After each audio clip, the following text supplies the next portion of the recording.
আসসালামু আলাইকুম ভিউয়ার্স, আজকে আমি ঘরোয়া পদ্ধতিতে পাস্তা রান্না দেখাবো। তাহলে রেসিপিটা শুরু করা যাক।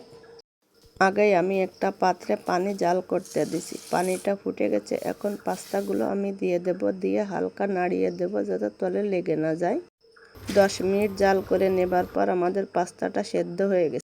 এখন আমি প্যানে হাফ কাপ পরিমাণ সয়াবিন তেল, 2টা পেঁয়াজ কুচি, 4-5টা মরিচ কুচি, স্বাদ মতন লবণ, মরিচটা আপনারা কম বেশি করতে পারেন। 2 টুকরা মুরগির মাংস সেদ্ধ করে কিউব করে কেটে নিয়েছি, 1 বাটি মটরশুঁটি, একটা ডিম দিয়ে সুন্দরভাবে ভাজি করে আমরা পাস্তাটা দিয়ে দেব।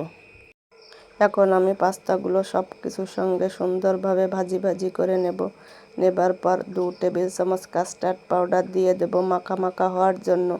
1 টেবিল চামচ টেস্টি সল্ট স্বাদের জন্য দেবার পর সুন্দরভাবে নাড়াচাড়া করে আমি চুলা থেকে নামিয়ে নেব। দেখেন রান্নাটা কত সুন্দর হয়েছে।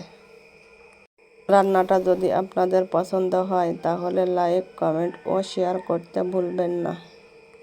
বিকালে নাস্তার জন্য আমি এই পাস্তাটা রান্না করেছি। এই সঙ্গে আমি 2 কাপ দুধ চা বানিয়ে নিলাম।